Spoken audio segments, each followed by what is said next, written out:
169 येन पर litre. 先生、満タンでお願いします。レギュラーをレギュラー満タンで。満タンで。はい。お支払いはカードで。そしてカードでお願いします。はい。カードはい。तो towel मिलता है गैसोलीन स्टेशन पे और खुद ही अंदर साफ करना होता है.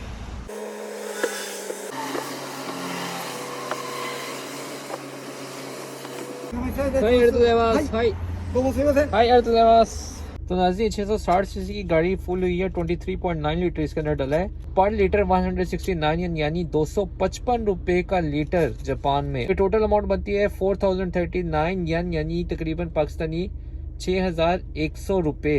ये है जापान की अभी प्राइस जो चल रही है. तो पाकिस्तानी आवाम को बिल्कुल घबराने की जरूरत नहीं है. जापान में भी सेम सिचुएशन चल रही है और ये प्राइसें बढ़ती जा रही है. 169 को कहा जा रहा है कि 200 तक पहुंचने वाला है. तो ये हालात पेट्रोल के जापान में.